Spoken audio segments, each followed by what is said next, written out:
안녕하세요, 박건식 목사입니다. 여러분 어떤 한 주 보내셨습니까? 갑자기 추워진 날씨에 모두 건강하시길 기도하겠습니다. 오늘 함께할 내용은 일과영성 8번째 챕터 일이 인생의 전부가 되다 입니다. 우리 8번째 강의 이제 시작하겠습니다.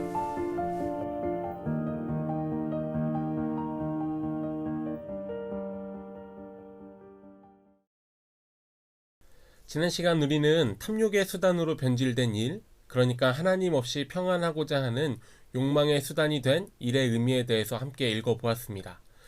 오늘은 개인적 차원을 넘어서서 사회적 그리고 문화적 우상으로 변질되어 버린 일의 의미에 대해서 함께 고민해 보려고 합니다. 이번 챕터의 제목은 일이 인생의 전부가 된다인데요. 인생이 통째로 일에 빨려 들어가 망가지다라는 부제도 가지고 있습니다. 여러분 이 문장에 공감하실 수 있나요?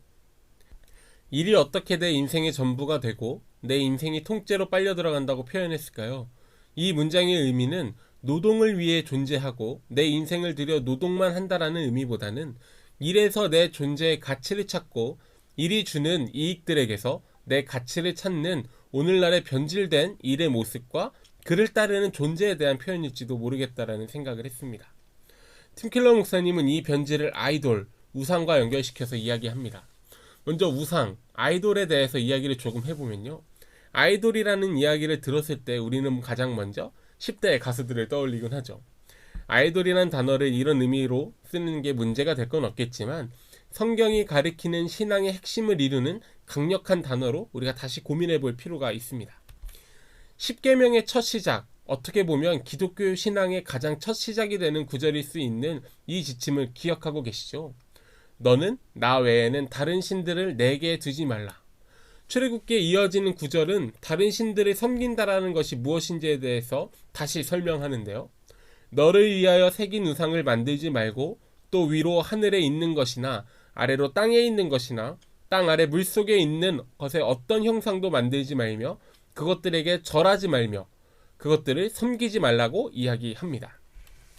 하나님 아닌 다른 것, 피조물 가운데 무언가를 가져다가 절하기 시작하면요. 다시 말해 그것을 사랑하고 섬기고 하나님보다 더 큰 의미를 둔다면 결국 대체물이나 모조품을 예배하는 것이 됩니다. 실질적으로 우상을 떠받드는 건 마음이죠. 그러므로 모양을 본떠서 만든다는 말은 꼭 물리적인 상을 만들지 않는 마음의 어떤 것이라도 우상이 될 수 있습니다. 어쩌면 영적이고 심리적인 가정으로 보는 것이 더 적절할 수도 있겠습니다.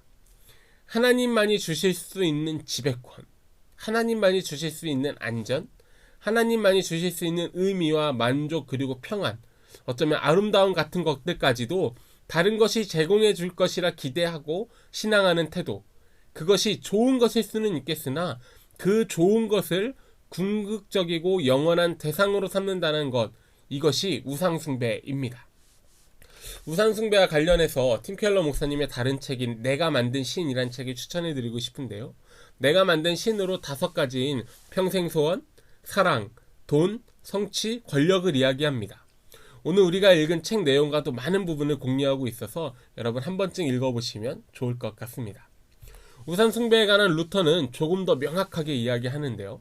우상숭배는 피조물 가운데 무언가가 단 한 분 하나님만이 주실 수 있는 것을 제공할 수 있다고 믿고 바라는 행위라고 설명합니다.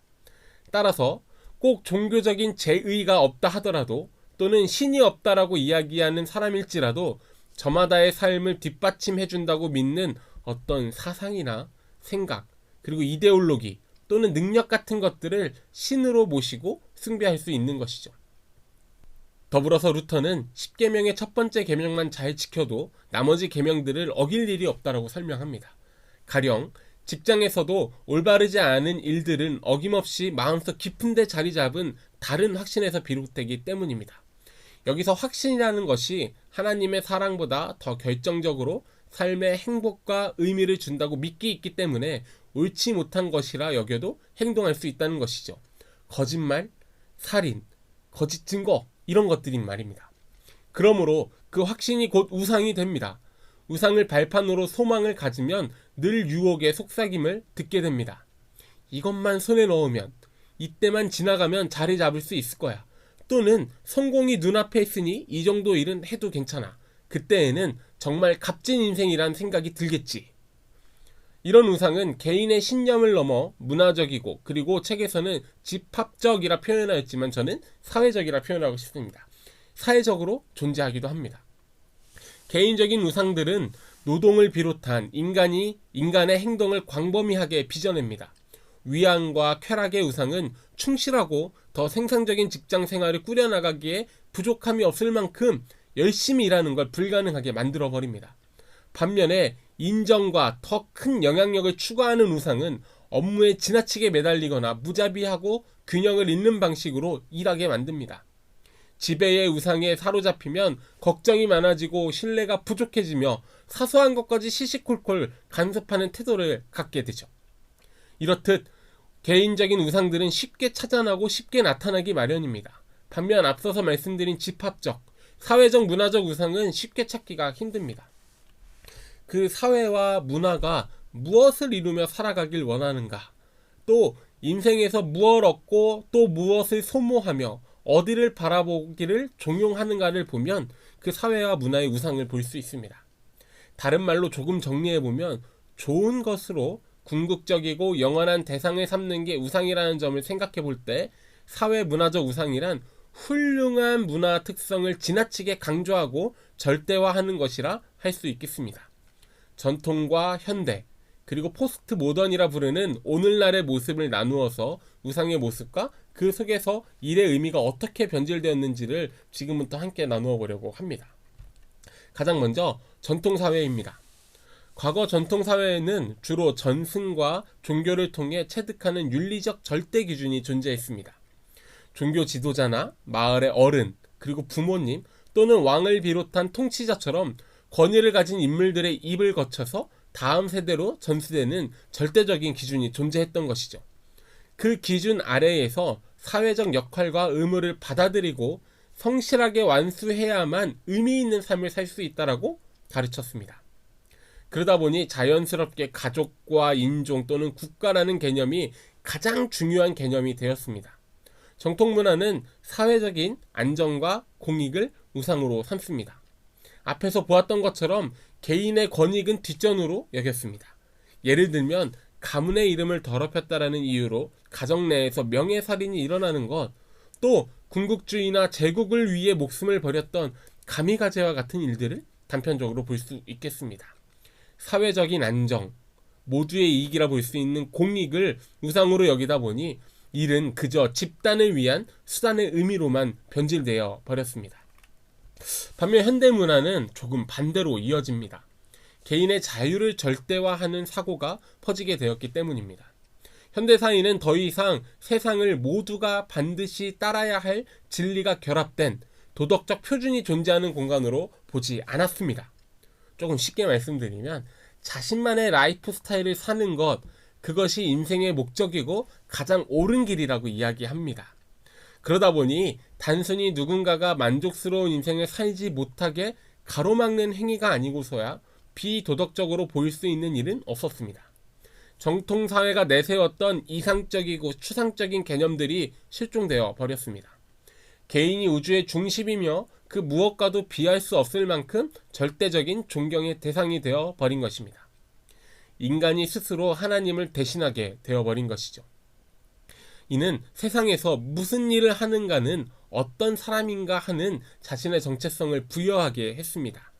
내가 어떤 존재인가, 나는 무엇을 이루며 사는가에 대한 질문에 내가 만들어내는 선물, 또 내가 성취한 직업, 내가 성취한 것들, 그리고 내가 그려낸 인생이 대답이 되자 일은 나를 만드는 수단이 되어버렸습니다. 이런 현대사회를 지나 포스트 모던이라 부르는 오늘날 사회에서는 시장이 우상이 되었다라고 이야기합니다. 우리가 지난주 줌모임을 통해 제가 신이 된 시장이라는 책을 설명드린 적이 있는데요. 하버드 대학 하비 콕스 교수가 쓴 책입니다. 어떻게 시장이 신의 역할을 감당하는 우상이 되었는지에 대해 조금 더 깊게 이해할 수 있습니다. 시간이 되시면 한번 읽어보시면 좋을 것 같습니다. 시장이 우상이 되었다는 것은 보편적인 목적이 없는 세상에서 일과 소유는 오로지 수단이나 기술로 존재합니다. 건전한 인생 또 바람직한 인간 사회에 도달하고자 하는 꿈이 없으므로 그저 저마다 권력을 소유하려는 개인적인 경쟁만 남게 됩니다. 조금 비약적으로 설명을 드리면 어디로 나아가야 할지 방향이 없기에 소유하고 갖는 것, 많이 모아두는 이 수단이 목적이 되는 사회를 살아가는 것이죠. 소비 사회라고도 설명드릴 수 있겠는데요. 결국 내가 소비하는 것에서 내가 누구인지를 찾고 내가 소비하는 것에서 내 삶의 만족을 느끼며 내가 소유하고 누리는 것들의 가치가 나의 가치로 여기는 삶을 살아갈 뿐입니다. 이런 세상에서 일은 그저 목적 없는 수단으로 우리에게 존재합니다. 철학자 락강이라는 분은 이런 모습을 타자의 욕망을 욕망한다라고 설명하였는데요. 조금 어려운 말이기도 하지만 우리는 소비할 브랜드를 선택하면서 자신의 페르소나, 가면을 만들고 스스로 정체성을 구축하는 우상, 시장의 요구를 따라 살고 있다는 지적입니다. 조금 쉽게 보면 맛집이라는 것, 여러분 혹시 이 집이 맛집이라는 이야기를 듣고 그 맛집을 찾아가서 그것이 맛있다라고 배우고 있지는 않은가요? 또는 내가 차는 차의 크기와 가격 때문에 운전이 조금 더 과격해진다거나 조금은 더 소심하게 운전한다거나 이런 모습을 보신 적은 없으신가요? 어려운 이야기들을 연이어 나눴지만 결국 이 질문이 우리가 섬기는 우상이 무엇인지 보여줄 것 같습니다. 여러분은 무엇에 행복해 하십니까? 시대마다 다른 행복의 기준 그리고 무엇이 행복이라고 가르쳐주는 문화의 속삭임이 우상이지 않을까 생각해 보았습니다. 그럼 우리는 어떻게 살아야 할까요? 그저 브랜드에 대한 선택이 없어지면 우상을 거절할 수 있는 것일까요? 내 존재와 내 일이 관계가 없다라고 하면 현대의 우상을 거절하는 것일까요? 아니요. 우리는 우리 삶의 우상을 제하는 것은 우상이 주는 속삭임을 거절하는 것만을 이야기하지 않습니다. 하나님의 자리에 다른 것 아닌 하나님을 모시어 두는 것. 예수 그리스도를 바라봄으로써 인간의 행복이 무엇인지 예수님을 통해 바라보는 것.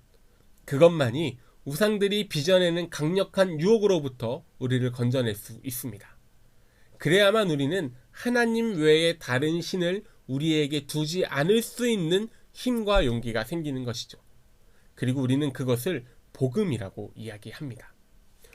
복음은 지금 내가 살아가는 이곳에서 하나님께서 주시는 영감을 잃지 않고 그럼에도 현실을 직시하며 충족감과 만족감을 느끼며 신실하게 일할 수 있는 힘의 원천이 됩니다.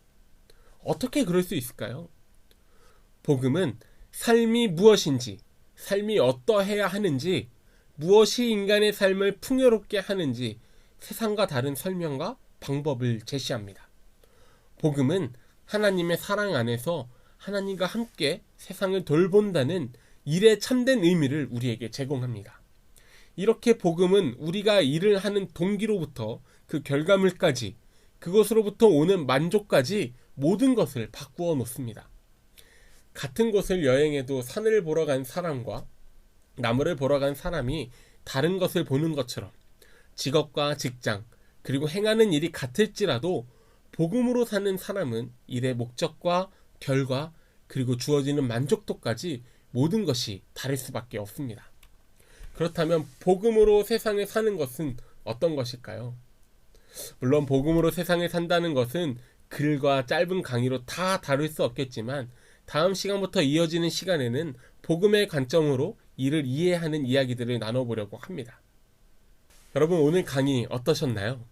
조금은 복잡하고 어려운 내용들과 단어들이 있었는데요.